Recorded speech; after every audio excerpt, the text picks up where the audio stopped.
Les ténèbres ont reculé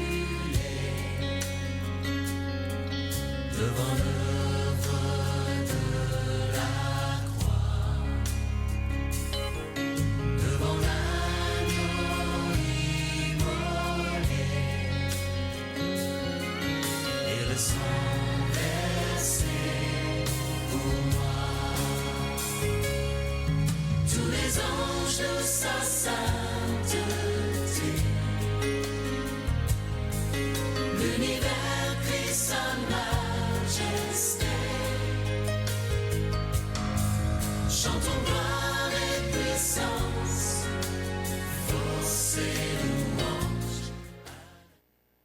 Amis auditeurs, nous voici encore avec vous pour cette tranche d'heure et nous vous apportons nos salutations du fond de nos cœurs et nous prions et continuons de prier le Père d'ouvrir vos yeux spirituels et vous donner de voir ce qu'il est et ce qu'il a fait pour toute l'humanité. Nous prions pour qu'il vous ouvre les oreilles, pour que vos oreilles entendent la vérité de l'évangile de la croix par laquelle Dieu a sauvé l'humanité perdue et l'a réconciliée avec lui-même. Nous sommes sur le thème, dans ce grand message de la croix, ce thème qui parle du salut et la vie éternelle. Car Dieu a tant aimé le monde qu'il a donné son Fils unique, afin que quiconque croit en lui ne périsse point, mais qu'il ait la vie éternelle. Dieu, en effet, n'a pas envoyé son Fils dans le monde pour qu'il condamne ou juge le monde. Celui qui juge, c'est Moïse. C'est la loi qui condamne. Et toutes les lois, quelles qu'elles soient, quelle que soit leur beauté, quelle que soit leur sainteté, quelle que soit leur bonté, toutes les lois condamnent. D'autant plus que ceux à qui la loi s'applique sont faibles, misérables et incapables de mener une vie sans enfreindre la loi. Il est donc clair que le Fils de l'homme, savoir Yeshua, Jésus le Nazaréen, n'est pas venu pour condamner l'homme, quelle que soit son origine, mais sa mission première et définitive et totale et complète, c'est de sauver l'âme de l'homme, l'âme du Père et du Fils, l'âme de la mère et de la fille, l'âme de la belle-mère et de la belle-fille, et de les amener à être recueillis en Dieu pour l'héritage de la vie éternelle. Nous parlerons plus tard de ce qu'est la vie éternelle.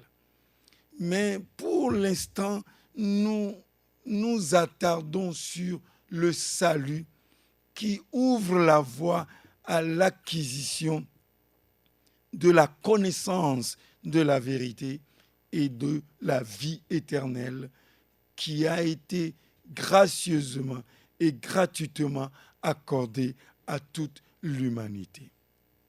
L'évangile de la croix est la puissance de Dieu. C'est la sagesse infinie et infiniment variée de Dieu par laquelle le Très-Haut met fin à la première création, à l'homme naturel, charnel, et vient inaugurer et vient créer l'homme nouveau qui est un être purement spirituel.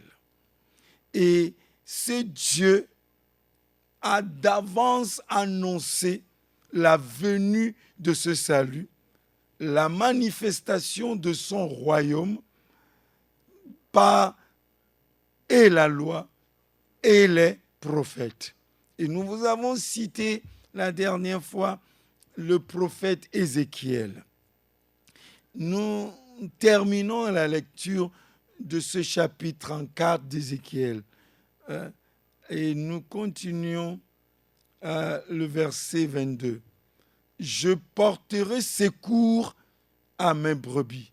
Je vais sauver mes brebis, afin qu'elles ne soient plus au pillage.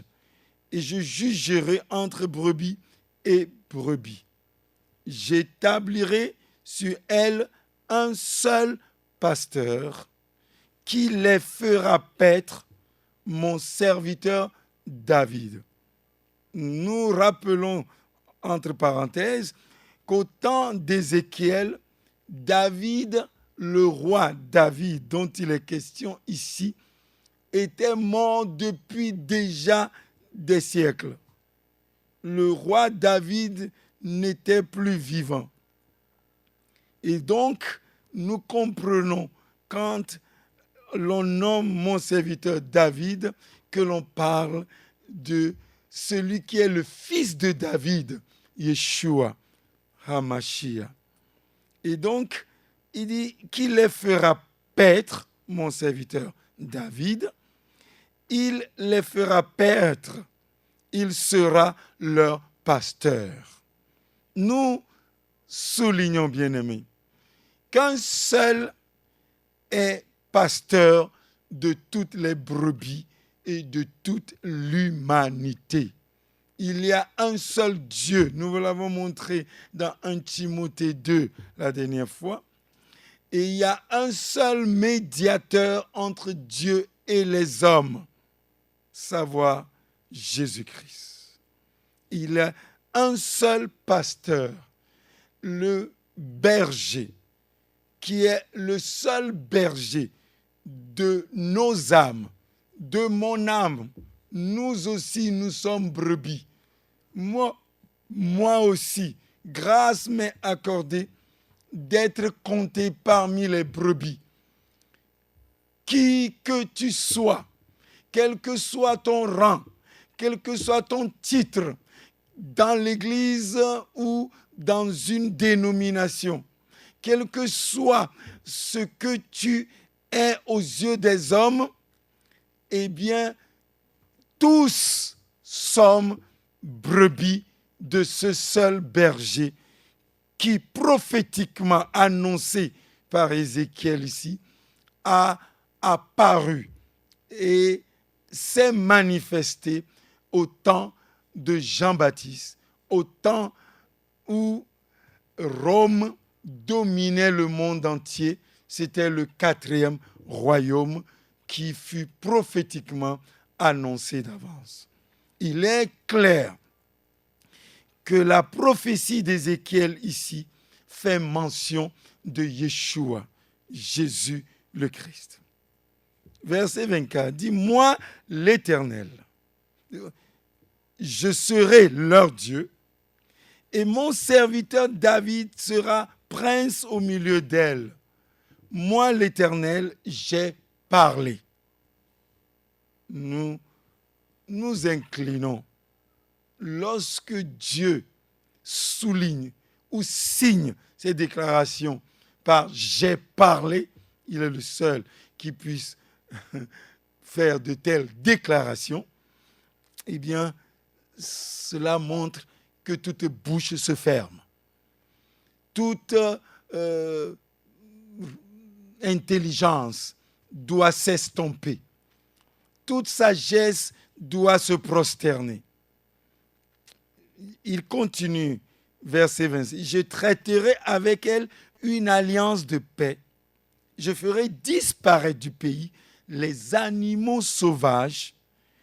Elles habiteront en sécurité dans le désert et dormiront au milieu des forêts.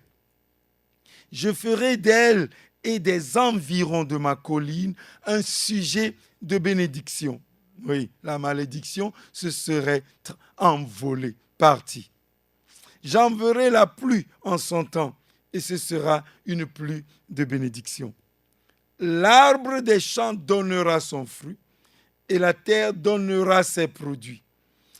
Elles seront en sécurité dans leur pays, et elles sauront que je suis l'Éternel quand je briserai les liens de leur joug et que je les délivrerai de la main de ceux qui les affaires servissaient. Elles ne seront plus au pillage parmi les nations. Les bêtes de la terre ne les dévoreront plus.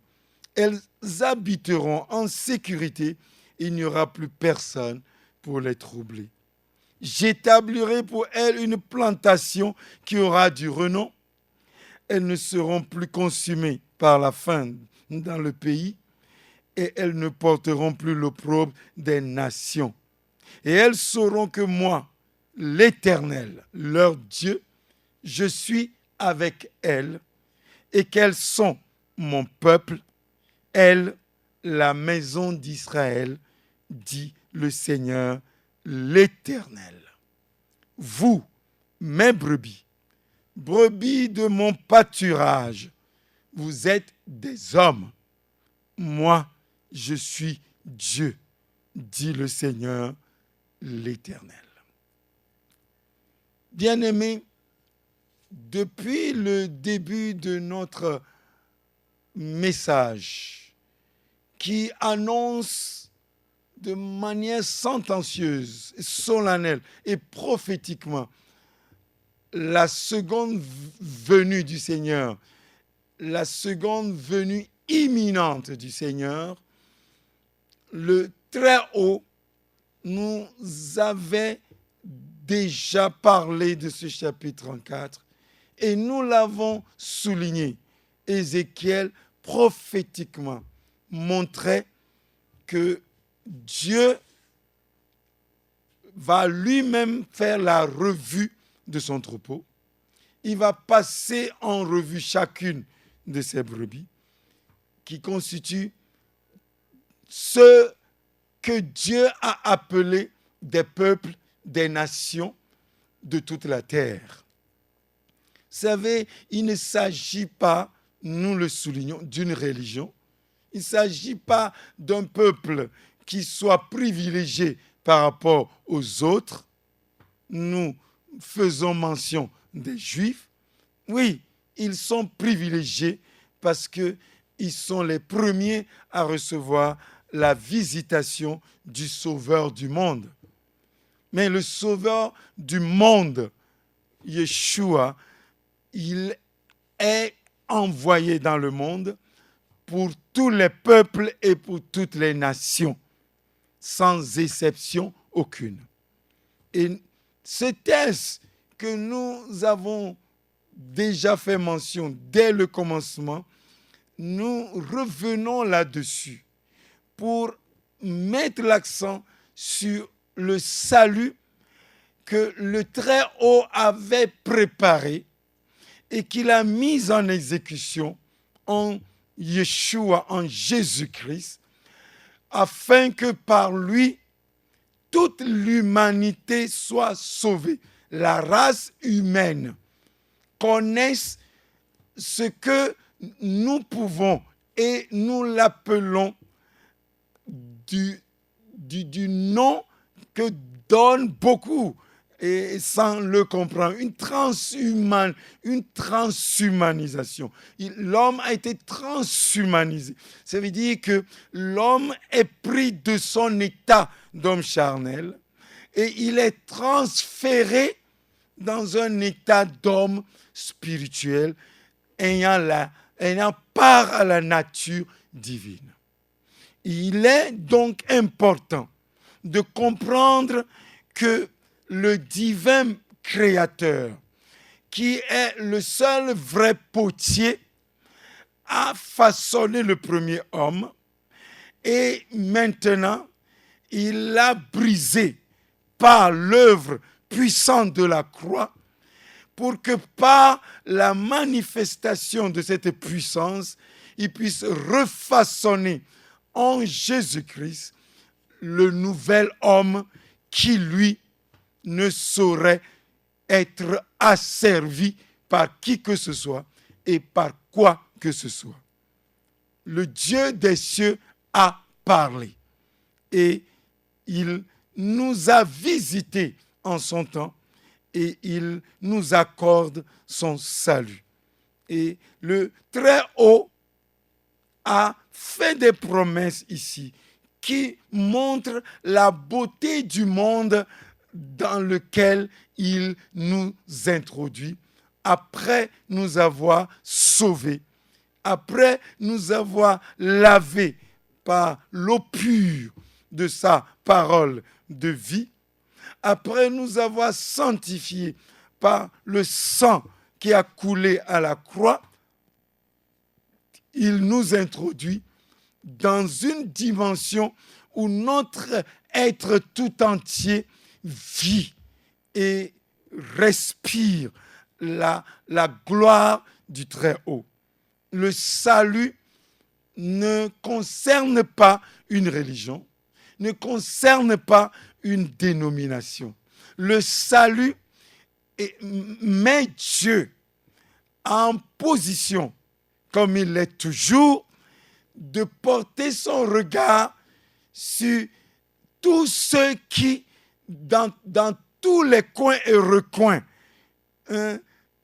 où ils peuvent se trouver, tous ceux-là qui, par la foi en Jésus-Christ et par la vertu qui est dans son sang qui a coulé à la croix, sont réconciliés avec lui, sont sauvés, rachetés pour maintenant lui appartenir. Notre esprit, leur esprit, ceux qui connaissent ce salut, leur cœur étant uni avec son cœur, étant justifiés par la foi, ils ont la paix avec Dieu.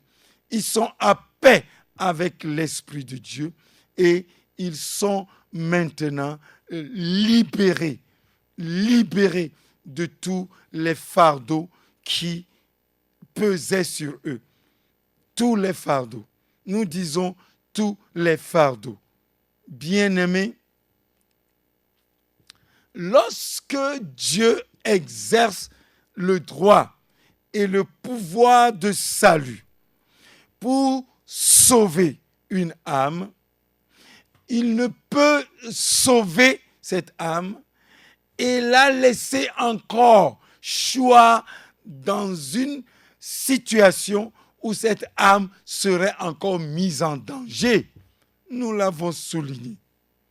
Lorsqu'il sauve ou il déploie sa puissance pour sauver une vie, c'est qu'il est prêt pour assurer sa sécurité et lui accorder la vie éternelle, la paix et la liberté qui lui assure maintenant une vie de bonheur en esprit et en vérité. La grâce qui a été prêchée, la croix que nous prêchons, n'opère pas un salut partiel. Le salut n'opère pas seulement le pardon des péchés. Il saisit le pécheur, l'introduit dans le sein du Sauveur, afin que par la même voie de salut, qu'il soit maintenant recueilli en Dieu et animé par l'Esprit de Dieu pour ne marcher que par son esprit, revêtu de la puissance d'en haut, moulé par la main puissante du Dieu qui est le divin potier et qui façonne en nous l'être divin. Et toute la promesse que nous avons citée dans Ézéchiel le montre clairement. Il parle de la vie qu'il va communiquer maintenant lorsqu'il va secourir ses brebis, lorsqu'il va prêter main forte pour les sortir des dangers qui menacent leur vie, pour les libérer de toutes les chaînes, pour les sortir de la boue immonde de ce monde, eh bien, il va les mettre en sécurité, en sûreté en lui-même, dans le sein de son royaume, afin qu'il soit hors de danger et qu'il soit en mesure de vivre et de véhiculer ou de dégager le parfum de la vie éternelle qu'il leur accorde avec liberté et en toute grâce.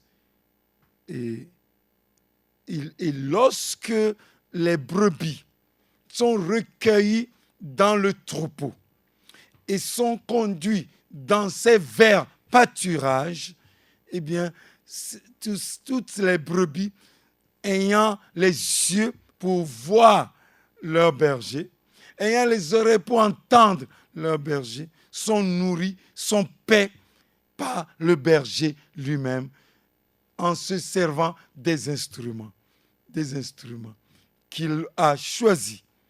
Et c'est lui qui pourvoit la nourriture que les instruments ou les canaux dont il se sert, bien sûr, vont communiquer à ces brebis.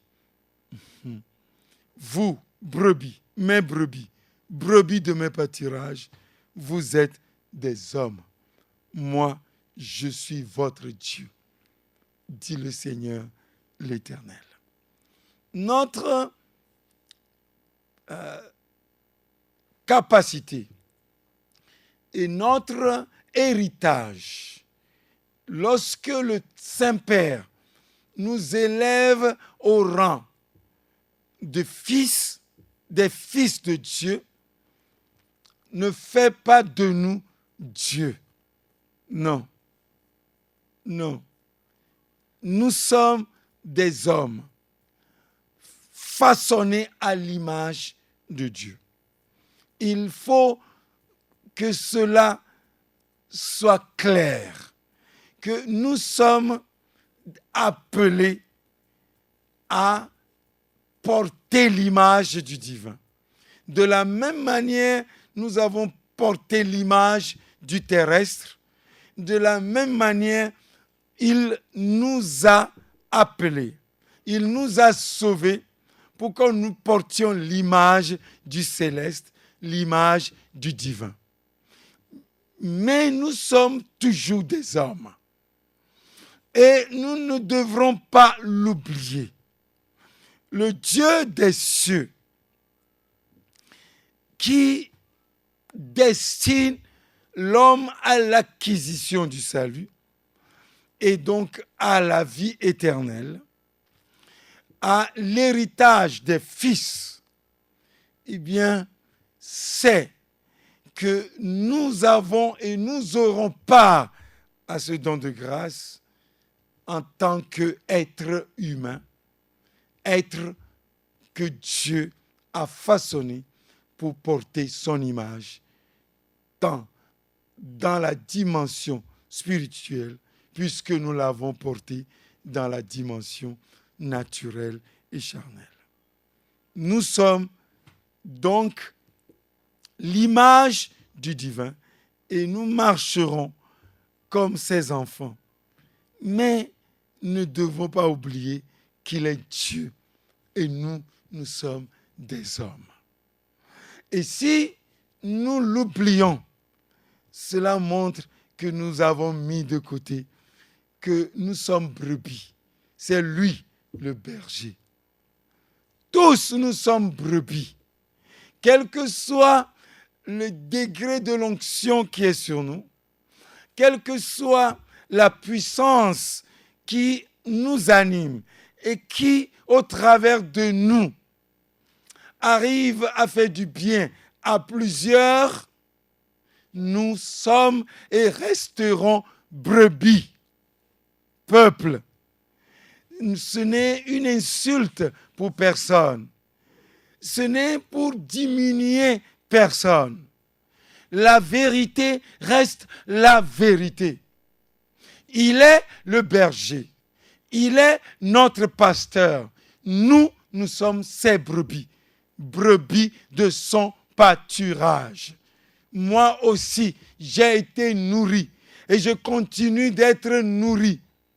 Oh oui, nous récitons le Pater Noster et nous disons, donne-nous chaque jour notre pain quotidien.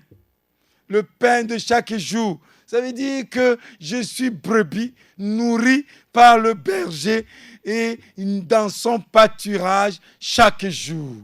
C'est la nourriture spirituelle qui nous fait croître, qui nous permet de ressembler au jour le jour au divin, d'être porté de perfection en perfection, d'être fils parfait, mûr, pour porter des fruits pour la vie éternelle. C'est cela ce que dit Ézéchiel.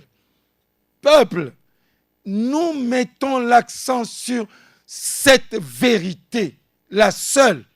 C'est que le salut qui est venu à nous ne fait pas une œuvre partielle. Lorsque la grâce est reçue, la grâce travaille pour que nous soyons sauvés et mis hors de danger pour être maintenant placés sous le règne de Dieu, sous la puissance de Dieu et être revêtus de sa gloire, revêtus de sa nature, pour marcher non plus selon l'homme, non plus selon la chair, mais pour marcher selon l'esprit, pour marcher selon les pas divins. Et c'est là la différence.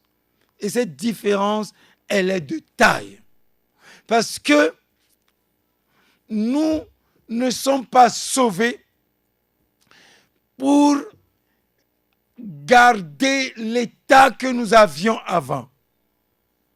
Dieu veut façonner en nous un être nouveau.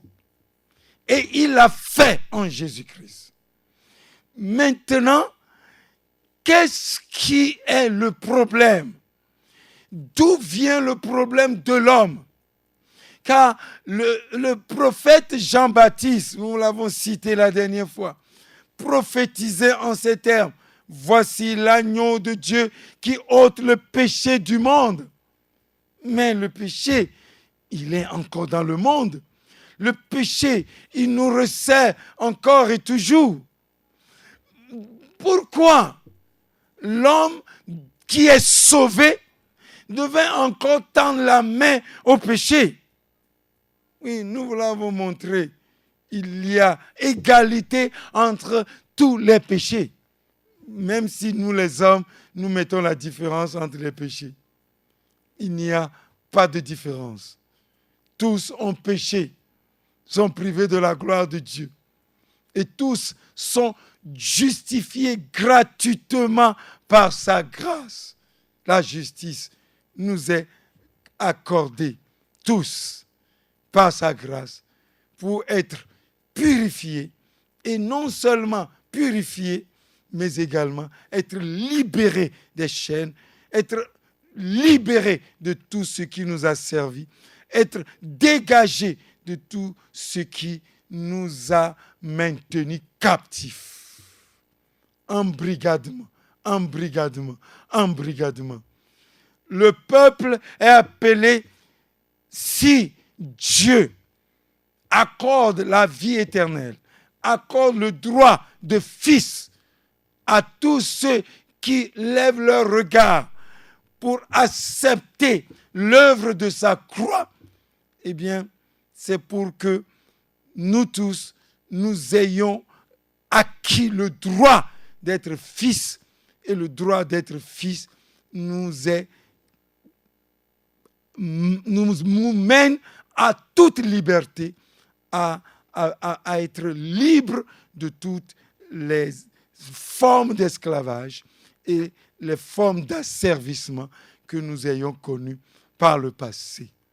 Et le salut n'opère pas une œuvre en partie. Et le salut dans nos vies est comme partiel. Et nous devons refuser un tel salut. Nous devons dire non à un tel salut. Nous devons croire que Dieu ne sauve pas quelqu'un pour le maintenir encore dans l'esclavage. Non, Dieu jamais ne ferait chose pareille. Il est clair que lorsque les hommes promettent le salut, eh bien, ce qu'ils promettent ne saurait atteindre et obtenir les résultats de ce que Dieu a promis et qu'il a mis en exécution. Le Dieu des cieux opère son salut en l'homme. Et tout ce que le Fils de l'homme, Yeshua, pendant qu'il était sur terre, a rencontré, ils étaient réellement libres. Il a dit, celui que le Fils a franchi, il est réellement libre. Peuple, nous continuerons à dire ce qui est la vérité. Et puisque la vérité n'est pas dite entièrement, eh bien, le salut est hypothéqué. Le salut est mis en veilleuse. Le salut n'a pas opéré la transformation qui devait l'accompagner. Quand le Seigneur disait à la femme samaritaine que je te donnerai une eau qui deviendra en toi une source d'eau qui jaillira jusque dans la vie éternelle, Jésus lui annonce le pardon de toute sa vie passée. Et cette femme a vu sa vie lavée, purifiée. Et elle était libérée de toutes les chaînes. La honte a disparu. Oui, la mauvaise conscience est partie. En même temps, cela a volé en éclats. Cela était entièrement fondu. Et elle était libre de tous ses mouvements, au point qu'elle a laissé la cruche. Et elle est allée dans la ville annoncer le Messie. Venez voir un homme qui m'a dit tout ce que j'ai fait. N'était-ce pas le Messie? Oui, ça c'est le salut qui vient du seul berger. Le seul berger. C'est vers lui que je t'appelle, que je t'invite. Si je ne t'invite pas à venir à moi, non. Parce que moi aussi, je suis brebis. Moi aussi, même si l'appellation apôtre n'a rien de spécial. Non, n'a rien de plus. Non, si c'est simplement dit l'envoyé. Il est un envoyé, c'est tout. Il est envoyé de Dieu. Un envoyé, c'est un honneur que Dieu nous a fait. Que nous aussi, nous puissions prendre part à un si grand salut. Si prends part à un ministère si élevé. Nous ne sommes pas dignes. Et quand Dieu parle, c'est qu'il veut que tous viennent à lui. C'est lui le berger de nos âmes. C'est lui qui, de sa propre vie, a obtenu la rançon, a versé la rançon, qui a fermé la bouche à toute accusation, à toute condamnation, qui a satisfait à toutes les exigences de la sainteté et de la justice de Dieu, qui a apaisé la colère de Dieu. Oui, Dieu s'est calmé Et Dieu veut se calmer envers toi. Sa puissance, la puissance qui est dans le sang de l'agneau, agit encore et vient pour ôter tout mur de séparation entre toi et Dieu, pour te réconcilier avec lui, pour que tu sois recueilli en lui, en Jésus et en Dieu. Quelle puissance! Quelle mobilisation de puissance! Quand Jésus, oui, dans Jean 8, les pharisiens ont conduit cette femme surprise en flagrant délit d'adultère. Ils ont dit, la loi de Moïse nous a ordonné de lapider de telles femmes. Toi, que dis-tu? Il dit ici, celui d'entre vous qui n'a jamais péché, qui soit le premier à lui jeter la pierre. Et le Seigneur a renvoyé cette femme libre. Il l'a renvoyée libre, peuple, pour qu'une femme au foyer se livre à une telle situation. Cela veut dire il a subi, il est en train de vivre intensément ce que l'on appelle un esclavage, un asservissement.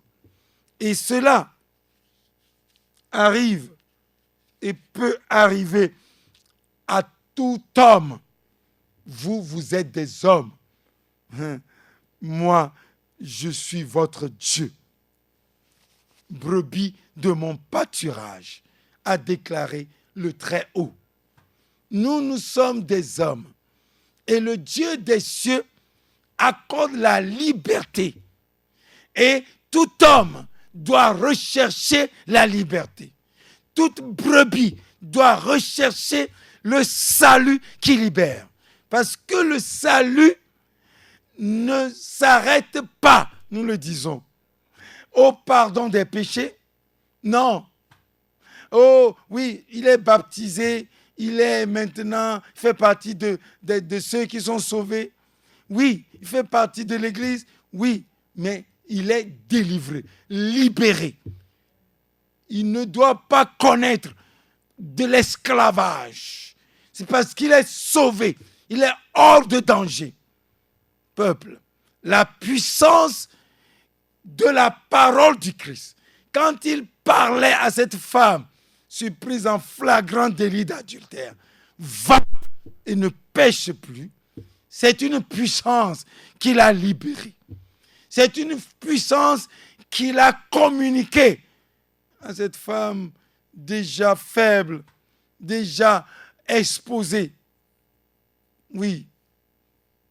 Et cette puissance a apporté la liberté, la délivrance à cette âme qui, jadis et longtemps, fut esclave. Oui, je veux t'annoncer cette bonne nouvelle. Toi et moi, nous avons part à cette puissance. Cette puissance travaille encore. Cette puissance vole à ton secours, à notre secours, pour apporter la libération, la délivrance, le salut. Oui, une fois pour toutes. Pour que tu sois libéré une fois pour toutes. Nous vous l'avons dit dans Romains 6.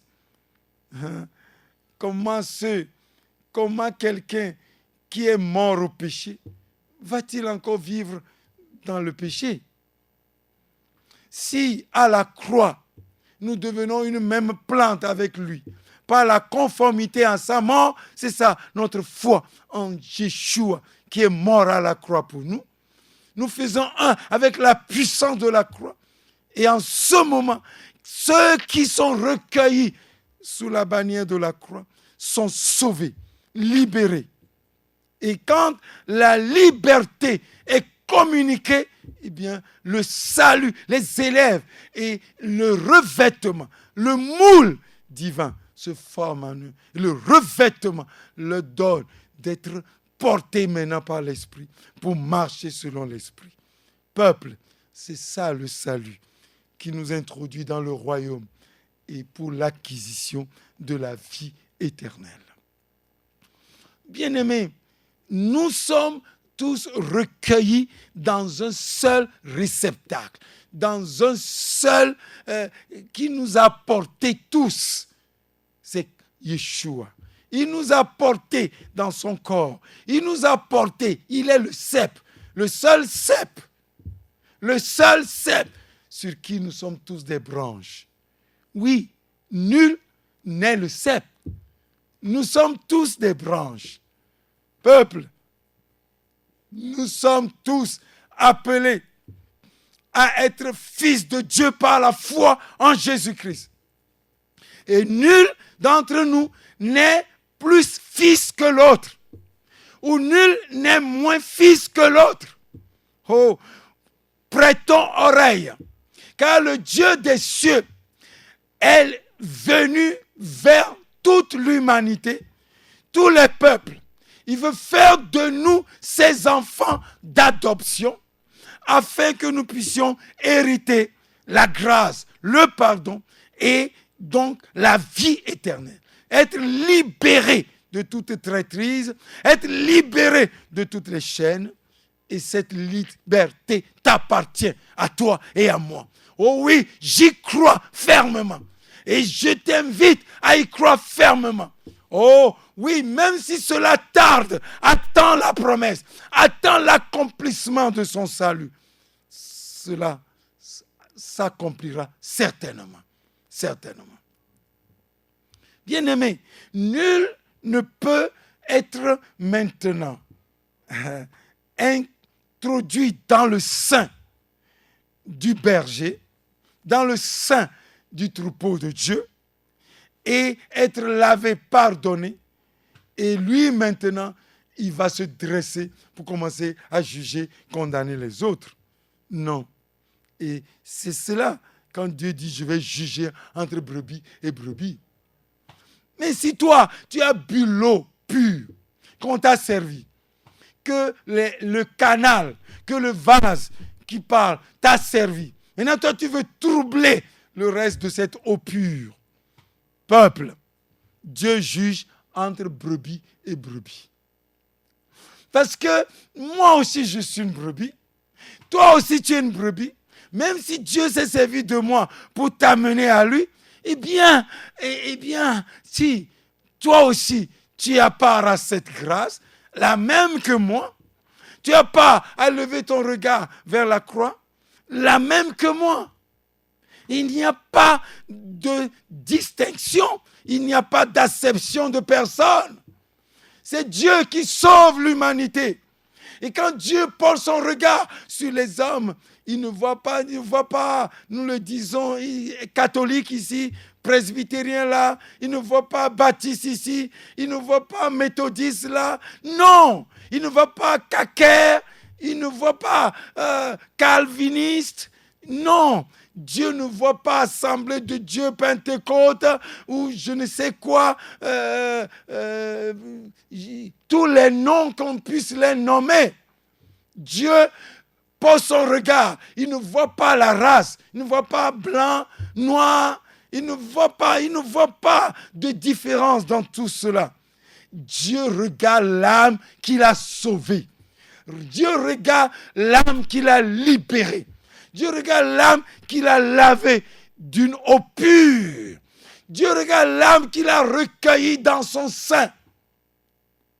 Au peuple, il ne distingue pas selon l'apparence. Non, il voit le cœur. Dieu voit le cœur. Et c'est à cela que nous devons nous humilier. Parce que nous ne sommes pas sauvés pour juger quelqu'un. Imaginez, peuple, que moi je sois gracié. J'ai reçu grâce d'être lavé, pardonné et d'être maintenant appelé enfant de Dieu, d'avoir maintenant part au droit de cité en Israël, droit de cité dans le royaume des cieux. J'ai la citoyenneté céleste. Alléluia. Et ce droit de cité que sa grâce m'accorde me donne droit un jour ou l'autre, tôt ou tard, de juger quelqu'un ou de pointer du doigt les péchés de quelqu'un? Non. Devant le trône de miséricorde, devant le trône de grâce, nous sommes tous égaux. Notre mission, d'ailleurs, la parole qui nous est donnée, la parole qui est déposée sur nos lèvres, dans nos bouches, c'est la parole de réconciliation et non d'accusation, et non de condamnation, et non de jugement. Non, comme Jésus notre Seigneur n'est pas venu pour juger ni condamner, même s'il juge, il aura jugé juste. Mais il n'est pas venu pour ça, peuple.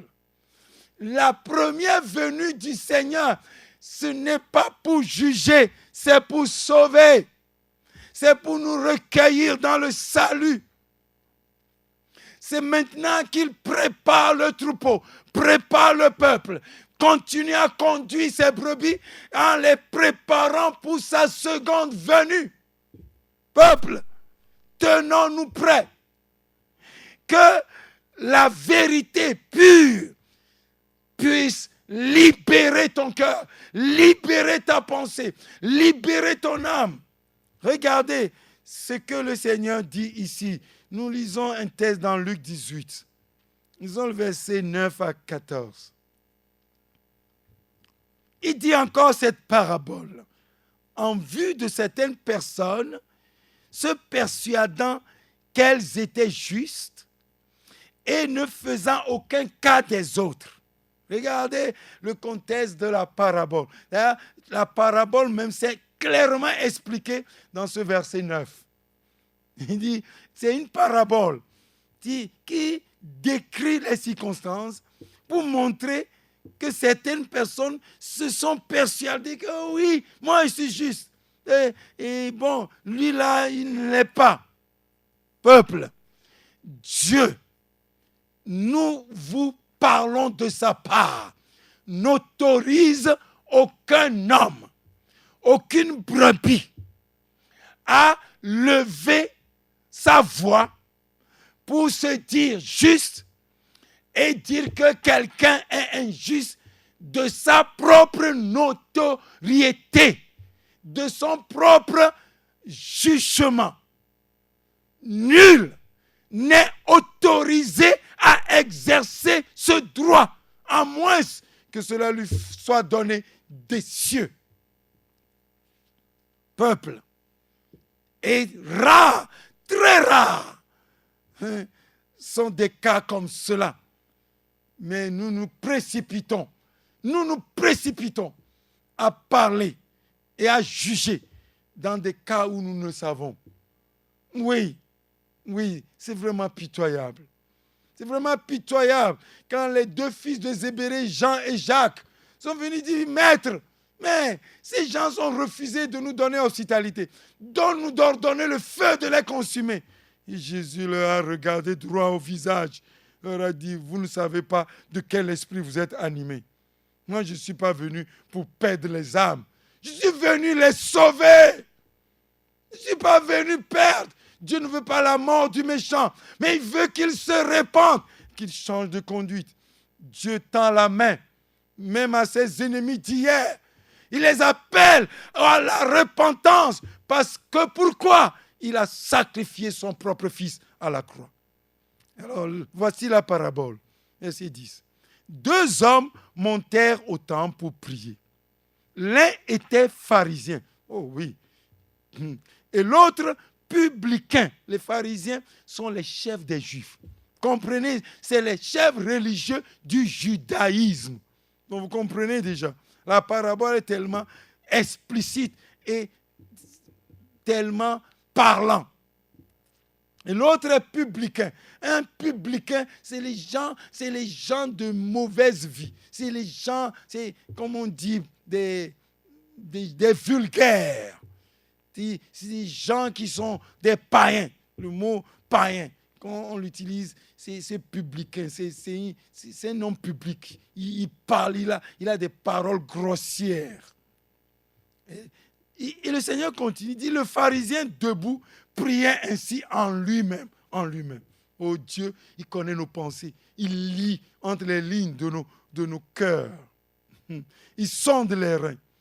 Oh Dieu, je te rends grâce de ce que je ne suis pas comme le reste des hommes qui sont ravisseurs, injustes, adultères ou même comme ce publicain. Je jeûne 2 fois la semaine, je donne la dîme de tous mes revenus. Et je fais ceci ou cela. La liste est longue. Le publicain, se tenant à distance, n'osait même pas lever les yeux au ciel. Mais il se frappait la poitrine en disant, oh Dieu, sois apaisé envers moi qui suis un pécheur. Verset 14.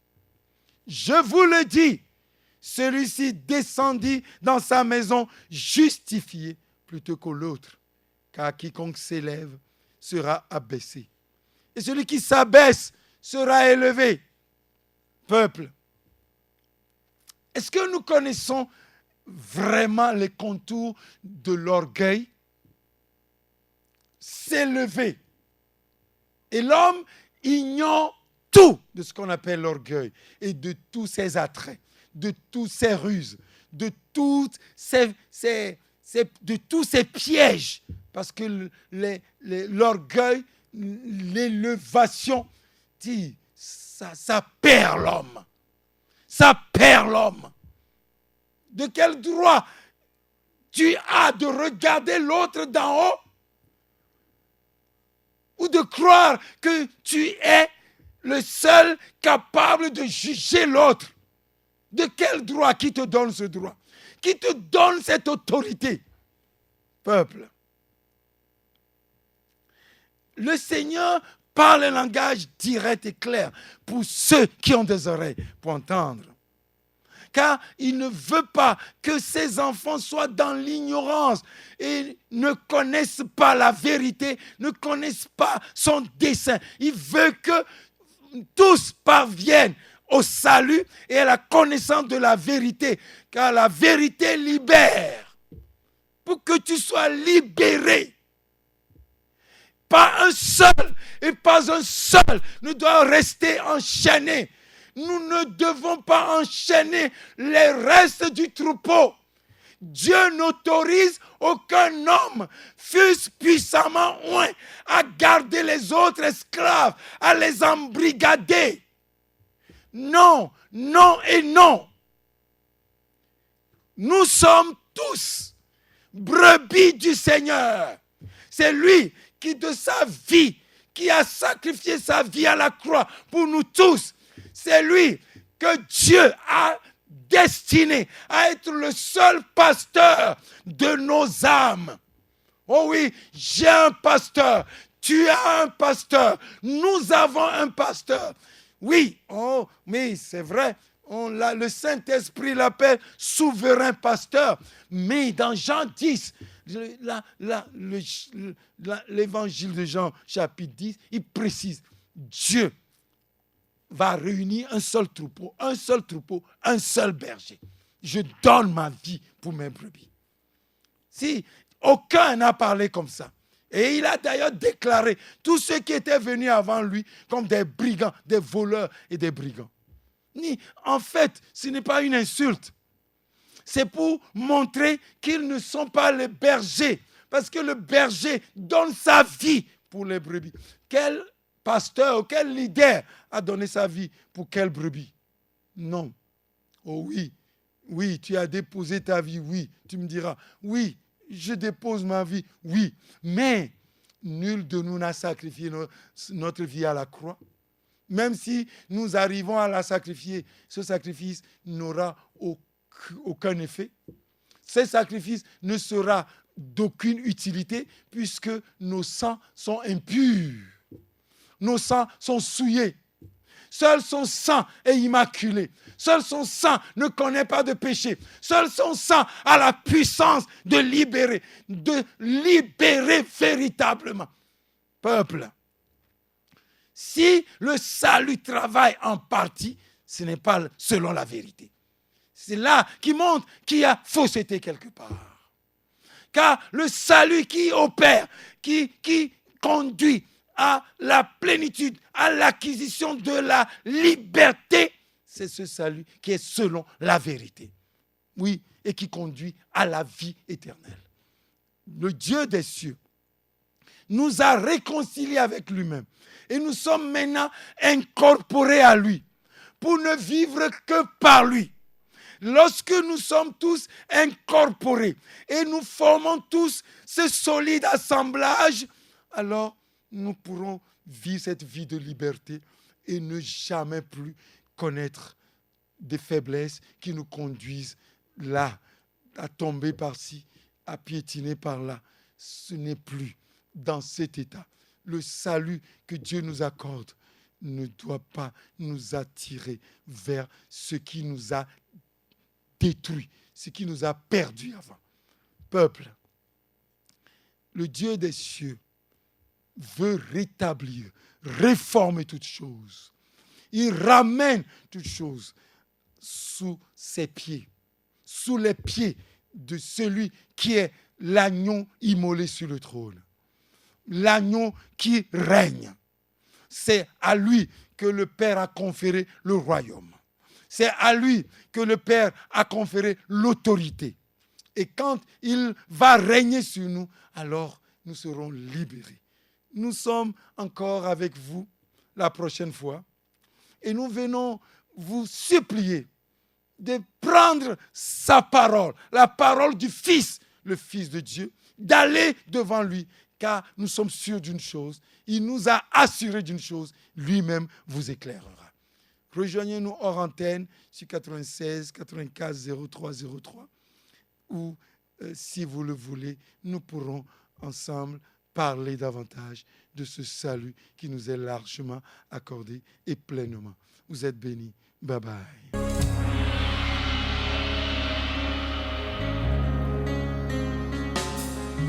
Tous les anges de sa sainteté, l'univers crie sa majesté. Chantons